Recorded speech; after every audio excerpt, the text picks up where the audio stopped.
What up? Wake up. It's time to pop a perky. You feel me? Alright. Didn't make a prediction video for Oklahoma City. No. Was not locked in.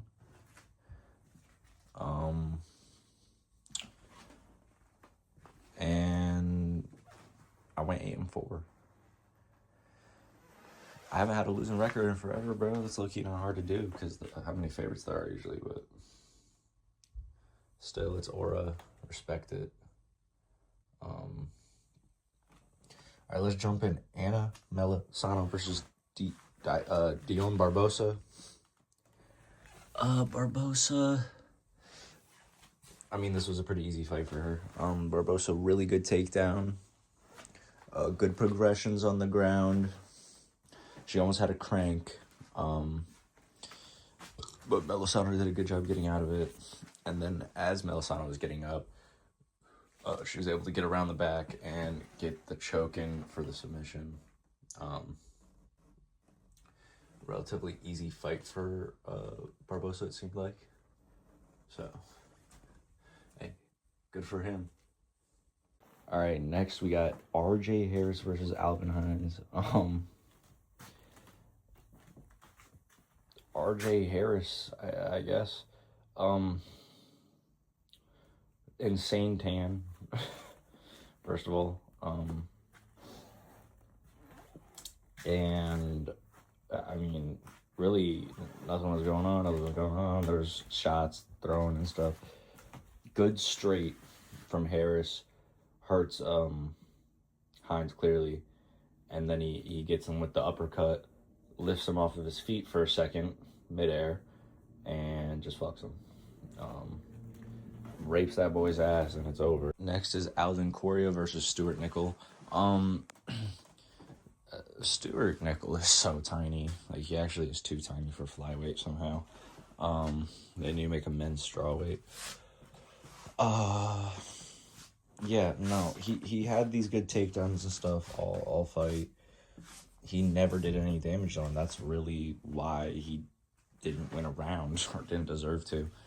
You know, round one, Correa had good 1-2s the whole time. Honestly, it was like watching a pro versus an amateur in terms of their striking and how easy it was for one another. It's not like one was just like on one and the other wasn't. It was like, this guy doesn't know how to. Round two, they were trading calf kicks, really, really hard calf kicks. Oh God, it's like Stuart Nickel should have won round two. He had a takedown, dominant takedown. And he could do that. He did it. Most times he shot a takedown, he was getting it. I believe so. I could be wrong. But he was shooting takedowns. They weren't even bad takedowns. He just did no damage. In round two, he had a takedown, no damage for a while. Correa gets on top of Nickel, immediately goes for a ground and pound. Like, you have to go for damage. You can't just lay on someone. That's not how the sport works anymore. And it shouldn't be. It shouldn't have ever been like that. But it was, and it shouldn't be like that. It was a very confident Correa win. It could have been a closer fight if Nickel just tried to do damage, but he didn't. Not for a second. So, Correa, the easy 30-27. Next is Ezra Elliott versus Damon Anderson. This fight feels like it should have been boring, but watching it wasn't that boring. It was more just like, okay, yeah. Like, I wish, like, there was more of a finish or something. But, basically the whole fight's the same except for about the first 2 minutes. Damon Anderson hits Elliott with a big shot. Elliott shoots. Elliott's, like, got the takedown, like, all but secured. And Anderson's still throwing fucking haymakers at his head. I know they fucking hurt, but it just made it so much easier for Elliott to get that takedown. And then basically the whole fight is Elliott just taking Anderson down over and over again. I believe he was close to a submission end of round two. The Darce or something. And round three, more of the same, just taking him down. Too big for him because Anderson's not normally a 145er. That's what it came down to. One was stronger than the other. One was just a dominant grappler, and the other was not good at counter grappling. That's what it was. Next is Felipe Franco versus Levi Rodriguez Jr. Round one, Rodriguez actually wobbled and cracked Franco for a second pretty bad. Forced Franco to shoot. He got the takedown, recovered very well, and then he was landing some good ground and pound at the end, and I thought he stole the round because of that. I'm sure most people did. Not stole, but like won the round from it. And then in round two, Franco comes out, and Rodriguez is very fatigued, very tired, obviously. And he's starting to land shots, and it looks like he's got him on the ropes. And then he shoots a takedown, which I thought was smart with how early it was in the round. I believe Cormier said the same thing. Rodriguez wasn't doing much on the ground, so I felt like it was a free ground and pound once he would get when he would actually get the takedown. It was, and that's exactly how he won. It was just a layup win after round one for him because of how tired Rodriguez was. But he was hurt for a second. Next is Jean-Paul Labazniani versus Seok-Young Go. Jean had good overhands, good takedowns in the first round. He almost latched up a submission. Ko did a good job getting out of it. Next is Austin Bashi versus Jose Miguel Delgado. Bashi, very early, like I think a minute in, flash knockdown Delgado. For a second, it was like, oh shit, he's about to just finish him. Then he was going for takedowns, and Delgado wasn't letting it happen. He had very good takedown defense. And then he had a big overhand, hurt Bashi bad towards the end of the round. That's really what stole him the round, because he had him hurt really bad. Then in round two, he had these nasty little uppercuts on the inside whenever they would get in together for Delgado, and Delgado was just landing them. Even if he wasn't, they were dangerous if they were to hit him. Bashi had takedowns, but I gave the round to Delgado. Like, it was more shots, more consistent, just more damage being dealt, and more active in general. Round three, Bashi almost got a submission, and then like kind of fell out of it. But he had some good ground and pound and was dominating him for, not dominating, but he was controlling him for most of round three. Thought it was a very clear round three for Bashi. But 29-28 Delgado, and that's what it was. And it was a solid performance from Delgado. Kind of expected more. Kind of expected a finish, to be honest, but yeah. Next is Alberto Montez versus Tommy McMillan. Tommy McMillan's insane. I thought he was good. I didn't think he was this good, to be honest. I didn't think he was going to make it look that easy. I did pick him by decision, just not what I expected. I don't know. Didn't think he was already there on that type of level. Round one, McMillan gets dropped twice, actually. Not really bad either time. The second time was definitely worse, but not too bad. Like, he was able to get up immediately, but if he wasn't landing like 50 more shots than Montez, you could say Montez won the round, but he also did knock down Montez himself, so it was like, okay, 2-1. I don't believe they counted either of those, like the three knockdowns as knockdowns for some reason. So yeah, I guess that's cool. And then round two, the pressure's just getting too much. The body shots are very nice. The body work is good. not fully headhunting, but really wanting that kill. You can see it.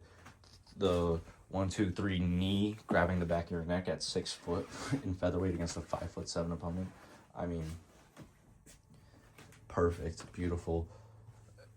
He was just overwhelming him. Montez was landing good shots, even for a second in round 3. He was landing good shots, but it would be 2 good shots for 30 of McMillan's punches, even if they weren't all good. And you can't fight at that pace. That pace is too much. Just what can you do, bro? I think McMillan's just that good. I wouldn't be surprised if they give McMillan like a ranked opponent or something. I kind of want to see it. I kind of just want to see how ready he is, because I kind of believe that he could beat someone in that top 15. Trying to think who's in there. Josh Emmett? Tommy McMillan versus Josh Emmett. Is Josh Emmett still ranked? I don't really know. I think he is. Probably not by meta, but yeah. Next is Tabitha Ricci versus Fatima Klein. Hey, Fatima Klein putting on for my city. I live within an hour of Fatima Klein, so like, hey. I am repping. Next is Chase Hooper versus Mitch Ramirez. Did I pick against Chase Hooper? Yes. I hate Chase Hooper. I'm not gonna lie, I really don't fuck with him. It's just like, I think someone with, I don't know. Like, I think someone debuting in MMA could knock the fuck out of Chase Hooper. That's like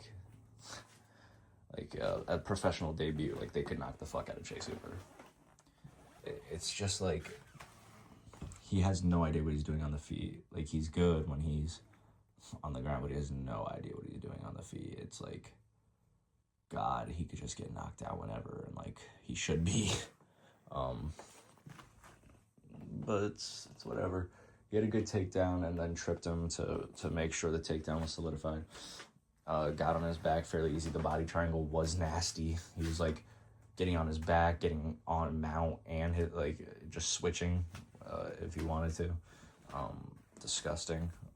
And then was making Ramirez give him his neck. Whoa, Jesus. Yeah. And just got the submission fairly easy. So good win for him, but like, gave him the worst of the worst that you could.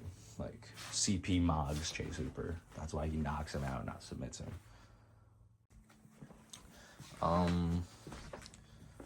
Jared Cannonier, Christian Edward Duncan. Just saw the LeBron news, so I want to kill myself, so I'm not very enthusiastic.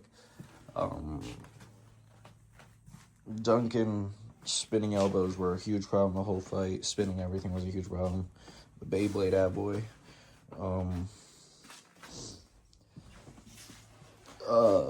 Rocked Cannonier over and over again. He made him do the CTE emote with his hands. In round 1, he dropped himself with an elbow.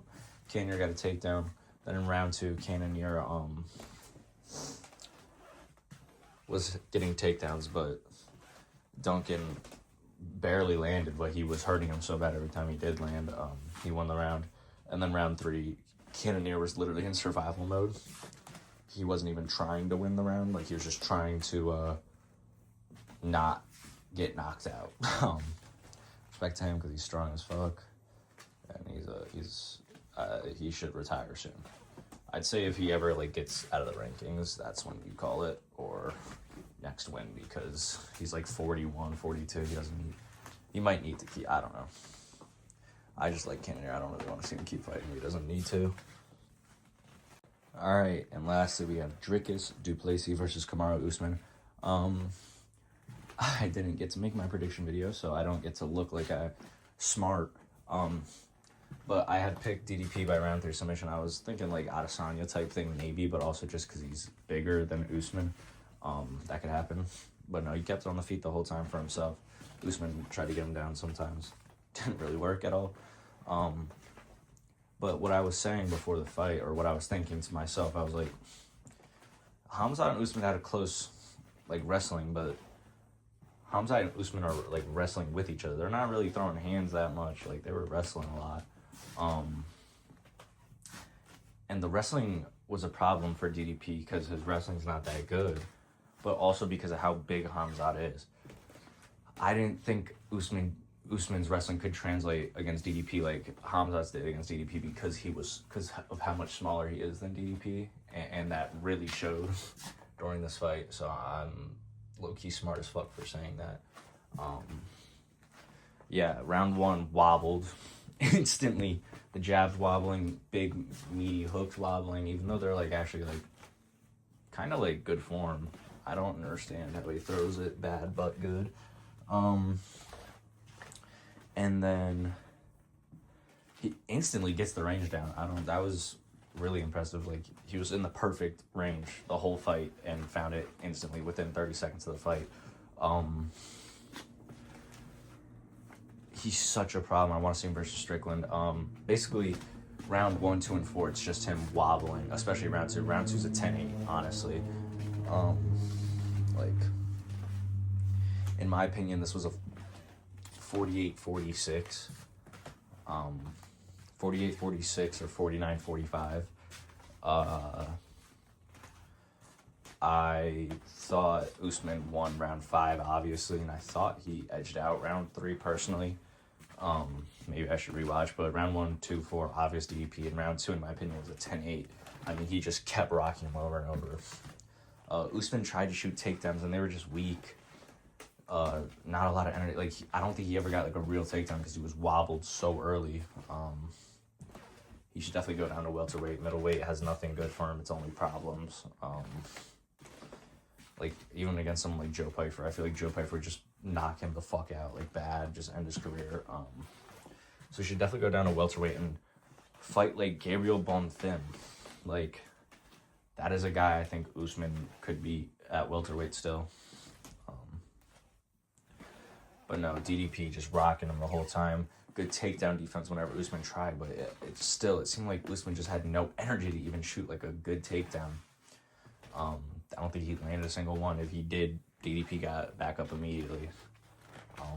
DDP looked good the whole time. The final 30 seconds of round 5, the flurry from Usman trying to get him out of there. DDP wasn't really hurt. He was just, like, tired, I feel like, more so, or just didn't feel like throwing back, so he didn't. And he almost wobbled Usman again in, like, the final second. No, but that was a great win by DDP. I'd rather see DDP Strickland 3 than Strickland Imavov 2. Like, Strickland skipped Imavov, so I guess Imavov deserves it still, but it's also like,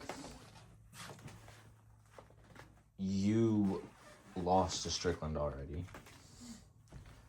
DDP has won since Strickland won the belt. You haven't. And DDP's beat Strickland twice. I think Strickland won the first fight, but like the second fight very clearly won. So like, you don't deserve it. You haven't fought since he's won the belt. Fight, I don't know. Fight someone.